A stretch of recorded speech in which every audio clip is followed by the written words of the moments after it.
Welcome to Sparking Success with Aaron Opalewski. Aaron brings you conversations that spark innovation, cultivate leadership skills, and pave the way for your business success. In each episode, we delve into the dynamic world of business and leadership, exploring strategies, insights, and success stories that fuel your professional journey. Hey everybody, welcome back to Sparking Success with Aaron Opalewski. My name is E.J. and I'm your host today, and we're so thankful to have you. If you haven't got a chance already to like us or subscribe to Sparking Success, we would love to have you do that. The show is continuing to grow. We're just about 30 episodes in at this point, and we would love to have you be a part of the group of people who regularly watch and listen to the podcast. And as always, I'm joined with my good friend Aaron. Aaron, how are you today, man? Great, EJ. Well, this week is a busy week here at Bolt as well as Spark. We have some great things on deck with the entirety of the team. But today in this podcast, we're going to talk about navigating through change and uncertainty. And certainly there has been seasons that we've all gone through that as business leaders. And even as we head into a political supercharged season, Sure. We're only going to see more and more of that. So today, as we talk through that, what are some of the highlights and things that you want to talk about today? Well, I've been in workforce solutions for 17 years, and that's, I did, a couple things before. I had a couple businesses. We've talked about that in some other episodes, Right. But really that's my whole professional career. So what does that mean? It means that I'm in my fourth cycle of these presidential elections. Mm-hmm. And, I feel like I've learned some things from the past ones. I think, as we sit right now, that climate is heightened. There's tons going on. And so I think there's lessons to learn from, going through that in the past, while staying informed on what's going on. Yeah. It's my oversight to it is and we'll get into it, but you got to control what you can control. You should stay informed, but if you are constantly hooked on what's going on, you're going to find yourself very unproductive or potentially making some decisions based on emotions, which could lead to ultimately, a mistake. Yeah. And I'm happy to share some of that. So yeah, well, let's start by talking about the aspect of you going through these cycles, right? Now, 4 of them. What have you noticed during those cycles that has better prepared you for this coming election season? I think in past, specifically, I think back to the 2016, 2016 election cycle. I was in a situation where I had, had some slight success. I had the rainy day fund. It accumulated some means, right? And made some investments and things like that. And it was the first cycle. I'd started to see a little bit of success in the prior cycle, but between social media, the climate, the fact that I had accumulated a little bit more at that point, it was my first time where I feel like I made a mistake. I ended up selling, part of my stock portfolio. Okay. And looking back on that, just if if you're invested or anything about what's gone on in the investment world, from 2016 to present, it's gone way up. Yeah. And so, I didn't lose money in those scenarios. I made money on what I sold. So there's the one adage, don't look back when you make money on something, just move forward. But, it was a bad decision, from a financial standpoint at that point. I should have stayed the course and stayed in those investments. And, anything I was concerned about that at that point, I think literally almost all of it didn't actually happen. Yeah. So I learned a lot of lessons in that. And again, it was an expensive lesson in opportunity, cost, right? Mm-hmm. But I think ultimately some good lessons because it behaved differently during the last cycle, which I think was even more intense. And we had a lot going on. We followed that up shortly thereafter with COVID. And or I guess COVID was going on leading up into the cycle. Right. And had I not had that experience in 16, I definitely would have probably started selling stuff again. And who knows what happens on this cycle, right? But once again, like there's a dip during COVID, and then stuff skyrockets again. And that time around, not only did I stay in, but I had made some additional investments. Right. At the time, we invested a lot in the businesses. Yeah. That was the front end of some of that investment, but we were doing more of that. And I financially did better in that time on that. It's like, okay, you learned your lesson from the last time. Yeah. So what does that mean for this time around? I don't know for sure. We sit here today while we're recording this, and the market's getting smashed. Right. It's got smashed the last couple of days. I did talk to my advisor this morning. He's on Cali time. He called me at 8:20 this morning, so I was early. Yeah. Yeah. But we're not panicking. We're watching, things and observing, and we'll make decisions. The way I look at it is, most of my money is still generated from what we're going to do within the businesses, most of my net worth. So it's like, first and foremost, just focus on Yeah.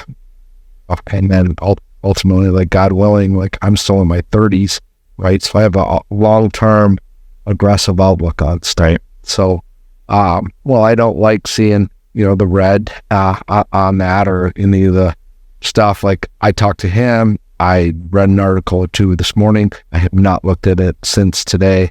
I am focused on stuff that I got to do today. Yeah. And he said, call me if we get to a certain point. Right. We'll talk more, but like, we're probably more on the buy side than not. And again, I'm not giving advice on that. Like, yeah. I don't know what we'll do with that, but it's not my main focus. Right. Main focus is what we got to do business related, and I'll make those decisions with them, but we're absolutely not going to freak out. We're not going to be overly emotional. Yeah. A few minutes ago, as we were just kind of talking about the different parts of this, you mentioned to control what you can control. Yep. Obviously, there's parts of that play into the market. Within your businesses, within the portfolio that you have, what right now do you feel like you can control? And then on the other side of that, what seems to be spinning out of control that you're like, that's taking away my focus. I'm not focusing on that right now. Yeah, I mean, within the business side, the main thing, we don't have any debt at our biggest company. Right. We run it with no debt. Yep. And so continuing that, like, part of that is continuing good cash flows, business performance, specifically if we're continuing to grow, which we are. Yeah. Well, that sucks cash. So you have to be mindful of that. So it's like, part of that, and we've talked about this in some other episodes, but like growing equity, within a business. Now, inversely, like, just behind the curtain, and part of my conversation with my financial advisor today is like, we've built up a war chest, and grateful to God for that. It's, that we've been blessed to be able to do that and make some good decisions along the way. Not perfect, as I just mentioned, like on the person, like, look, you can make mistakes and recover. Yep. But we've built up to where we don't have any debt, and we have a war chest inside the company ready to deploy capital, right? Well, within that, we can see our growth trends, and we have good rhythms in reporting, right? And why is this stuff so important? Well, I have a pretty good idea based on where we're at, both based on our growth trends, what we need. Mm-hmm. Well, as you see this going on, again, opportunity favors the prepared. Right. And so, while I know exactly how much we need to facilitate running the company debt-free, within growth, and then we have a nice, war chest on the side. We're preparing for, tax obligations that come up in 45 days, all this kind of stuff, right? We don't need extra in the accounts. Mm-hmm. We want the right amount. Right. So, if there is extra in there right now, so be it. But if we get to a certain point or we see an opportunity in the markets, okay, let's pull out a distribution, let's reallocate some of that into here. Let's make this investment, for the long term, because we're in a spot. But it comes down to, like, you have to be in a spot to do that. Yeah. if we're struggling for cash, if, we're waiting on one payment to operate the company, things like that, yeah, you're going to miss out on those opportunities because you're not foundationally set up to be in a position where you can pull from here and put to it. Right. So I hope that that's saying that well. I think you are, and those are definitely things that you can control. And I think you can't control everything that I said, right, if you're not prepared, but you can start preparing right away. Yeah, I think it starts with building equity in your company. Yep. And then getting good reporting, knowing your numbers. Yep. Like we've talked about, and then over time, understanding through your numbers and your reporting where you're going. Specifically if you're growing. I think the number one place to invest is in your businesses, right? Like let's say you own a business, or if you don't, probably in yourself and your skills and growing your skills. You should do that too if you're in business, but then just like next level would be invest in the business. Yeah. Well, once you have enough, to do all those things and facilitate the growth that you have coming down the pipe, if there's extra funds available, well, okay, you might deploy those into some other opportunities at that point. Yeah. But it starts with getting what more you can control in a good place. Right. So if you're not there right now, just go to work at that. Yeah. Controlling things is, what I've learned throughout the years is always where there is the least amount of chaos. And the least amount of chaos you can have is when you have those things like a war chest, when you know your numbers, when you are able to forecast properly. So, well, I was just talking to Anna, my wife, about this last week. We were talking about a couple things within business, and there's context here, right? There's other things to tackle, but the number one that, if I'm looking at a business, whether it's our businesses or another business, or we're consulting to a business, man, it's like everything or close to everything comes back to your pipeline. Yeah. In some capacity. Yep. If it's hiring internally, what's the pipeline for that? If it's being able to do certain things or make investments, well, what is the future pipeline of business? Because it could be good at the moment, or we just won a great project or this or that. But like we got to make these decisions. Well, what is the future pipeline look like? A lot of it comes back to that. That's probably the most controllable thing too. Yeah. It's like, hey, okay, what do I do to increase my pipeline in any area? Well, I need to be having more activity within it, quality activity. So how do we do that? A lot of our businesses, it's meetings. Yeah. Right. We have meetings, we have discussions, we might send proposals, and hopefully we win some clients, not just for that one project, for the long term. Yep. Well, the more of that we do, and the more good relationships that we build, specifically if they're reoccurring relationships, the better and better our pipeline gets. Yeah. As you control that and do a good job of that, it opens the door to a lot of these other things. Yeah. So that's the place to start, all the way back to like, am I talking to enough people to generate a good pipeline? Right.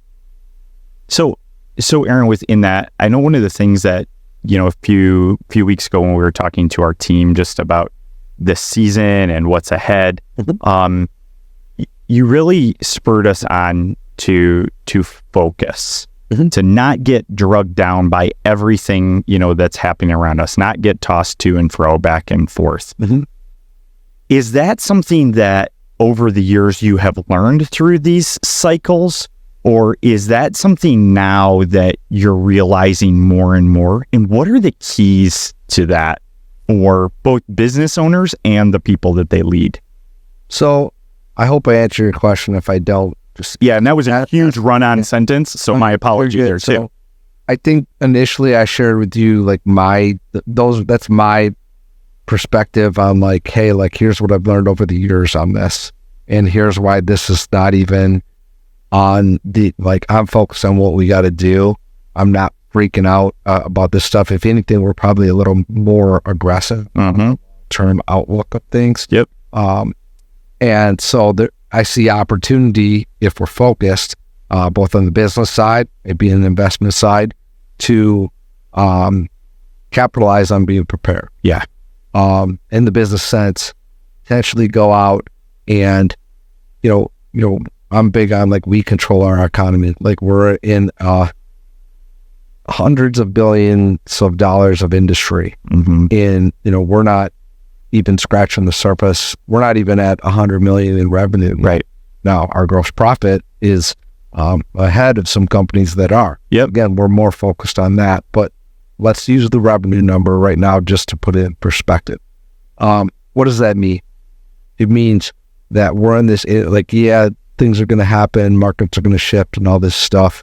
Like, we got to do what we're going to do because there's a lot of market share to pick up for us. We just need to focus on that. Yeah. So, that's what, and I just really learned that over that period of time. It's like, man, like we did a much better job of that in the 2020 cycle that I did personally in 16.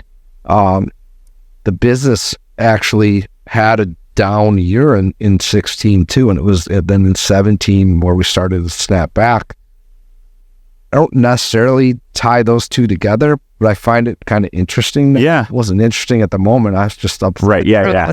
But, we've talked about that in the first episode where we had huge growth in 14. We grew again 100% at 15, so 800%, 100%. And then we toggled back in 16 about 20, 25%. So Okay. I don't know. I think some of that, like, we'll go on runs. Right now we're on our 4th year tracking towards growth again. Yep. We've actually never done that. Okay. It's always been, the first cycle was we did, 14, 15 growth, and then 16 we didn't. Then we went 17, 18 growth, and then 19 we retracted a little bit. 20 we were about flat, but there's a lot going on in that March April time frame where we almost didn't do any business. In April it was like down. That was crazy. Yeah. So 20 we actually were on to some things, right?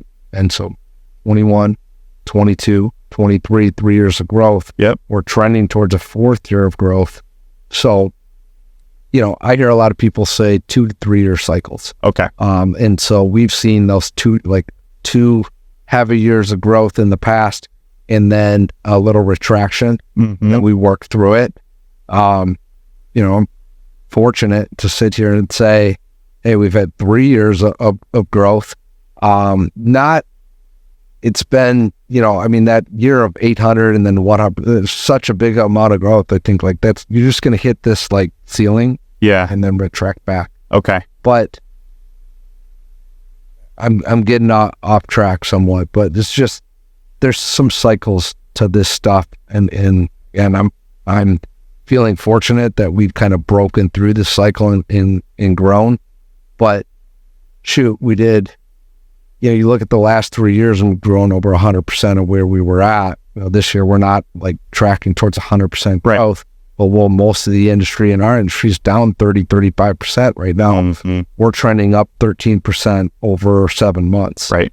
Not extremely sexy, but what am I looking at? Hey, we're growing and we're doing things to go after more of that market share. Yeah. So I'm feeling, grateful for that, feeling determined that we have a lot to improve on, and seeing the opportunity. It's like, hey man, as there's a lot of this going on, people aren't focused, and this was the message. Yeah. Talked to the team about this is the time to capitalize. Right. So, and I've experienced a lot of that over the period of time. I think recently, so the week before I gave that message, one of my, coaches and mentors, my lad, Arte Syndicate, messaged that to everyone. Well, that was pretty timely because it was days before. I think that was the Wednesday before the assassination attempt on former President Trump. Right. So talk about timely message. Yeah. So we delivered that message to the team a couple of days after that. And look, guys, here's an example. Like, there's going to be a lot going on. Yeah. It hasn't slowed down at all. Right. You look at what the talks are this morning about, what's going on with Russia and Iran, and it's there could be a lot going on. I don't control all of that stuff. So Ed said this well on the call. We messages the team, but I think it reigns true. Like, be informed. Don't be obsessed. Yeah. And that's what I feel like I learned over that period of time. It gets like you can know something and it can get tested all the time.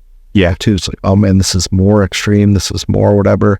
And I think the way media is and everything going on, like, you know, it's serious. We should know what's going on. But again, am I on my phone watching the ticker? Yeah. Market go like, no, I'm really not. So I'm not planning on doing anything today. Right. So, and we have a line, but if anything, we're probably aggressive on the scenario. Yeah. Again, that's not advice for people. That's just a product of like, well, if you have, you know, you look back 2016, I was freaking out. I sold everything. And so I'm trying to give you two, like, both perspectives.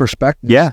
Like a part of that learning experience over not a month, over an 8-year period was like, well, guess what? Like, I'm going to learn from that. Yeah. Be more prepared. I'm going to have, you know, stuff set aside. I'm going to build, you know, things up. That doesn't mean we hoard all our funds or, you know, no, you know, we made some donations this weekend. Yeah. But like, you have stuff ready to go. Yeah. And you're just watching this stuff. Yeah.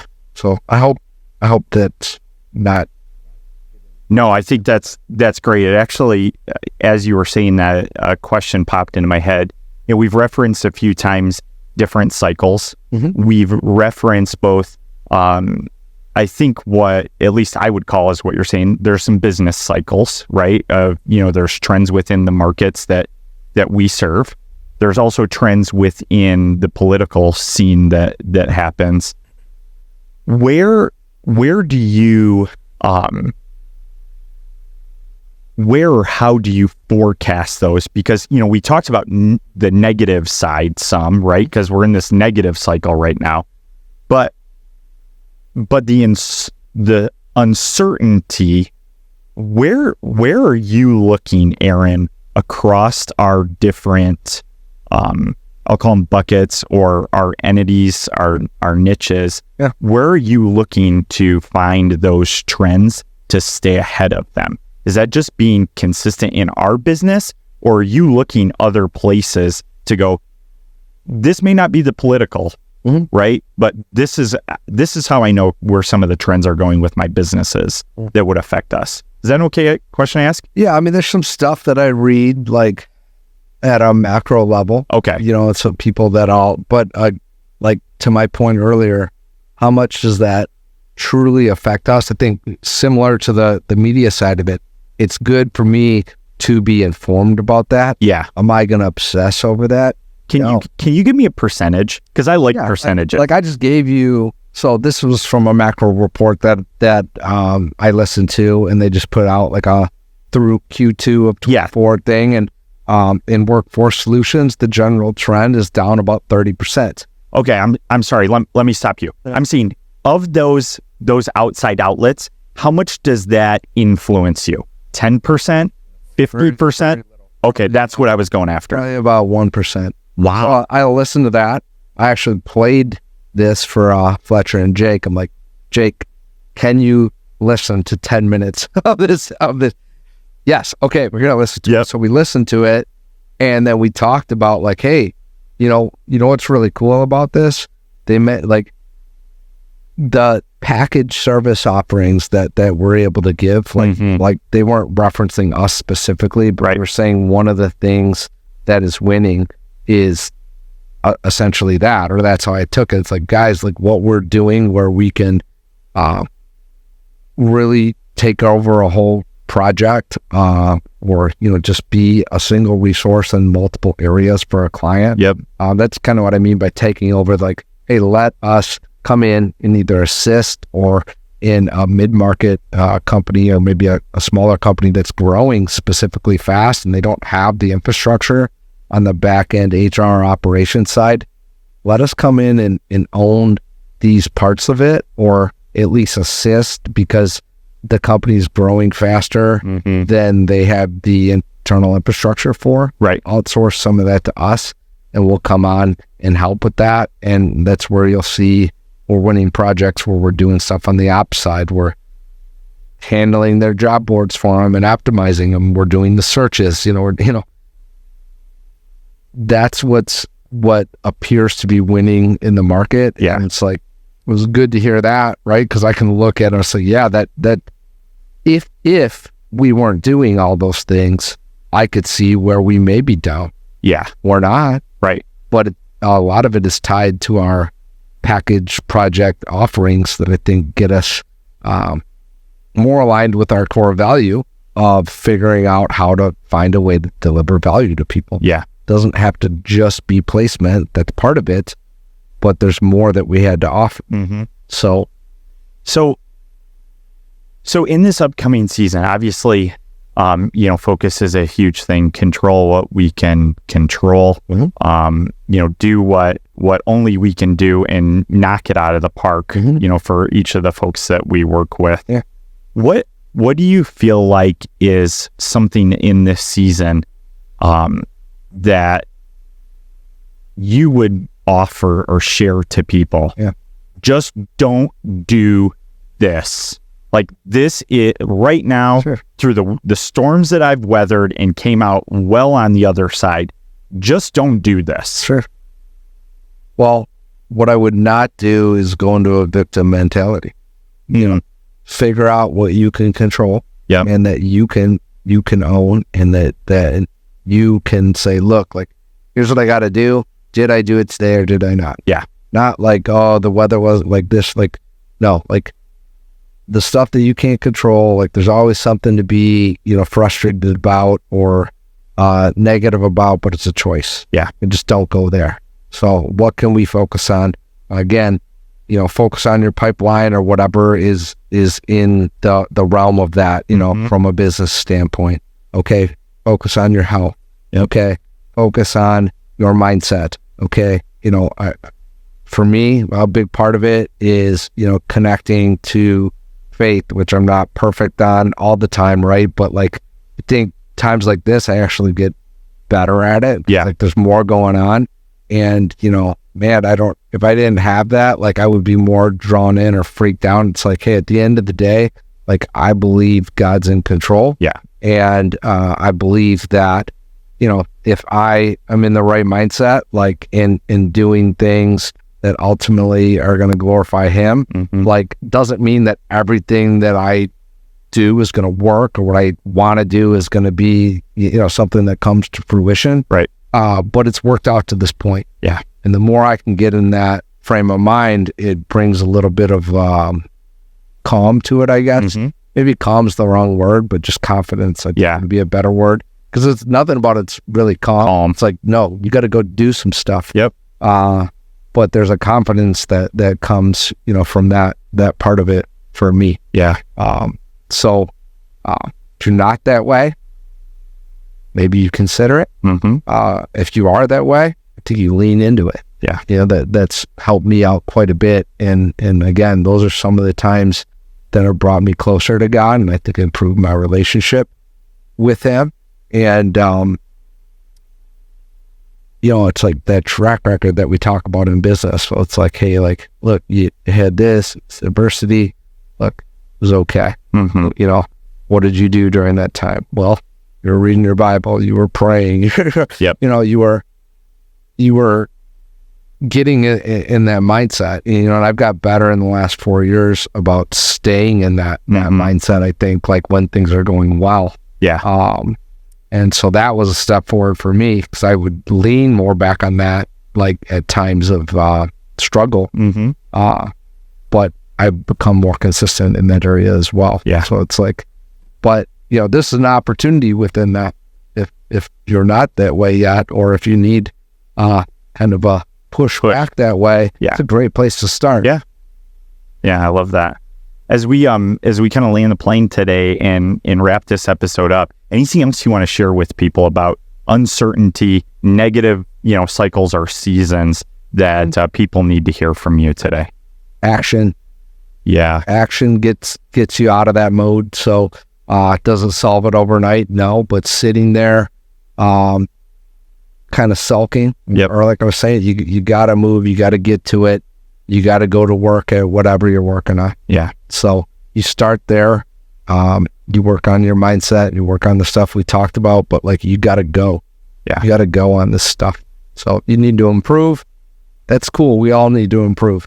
But sitting there thinking about like, oh man, I suck, or do like this or that. Like, one, you don't want to talk to yourself that way. But two, the amount of time that you spent doing that, if you just did more during that time, just go make an extra call. Yep.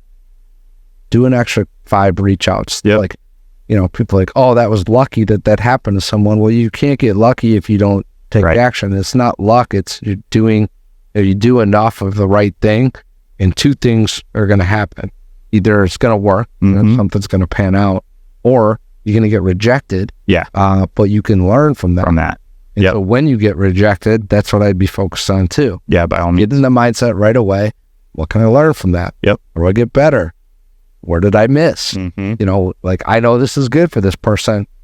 I must have missed my value prop on this a little bit. Yeah. Like, well, guess what? That rejection's a gift to kind of assess that. Yeah. If you choose it to be that. Yep. If you choose it to be something that derails you or throws you off or brings you into this pity party, well, guess what? Both people are going to be right. Yeah. You know where the payoff is? The one that is the coachable mindset. Yep. That took action and moved through it. Yep. Doesn't make it easy necessarily, but that's what's going to work for you. Yeah. I couldn't agree with you more. And I think, you can hear that 100 times until you live it.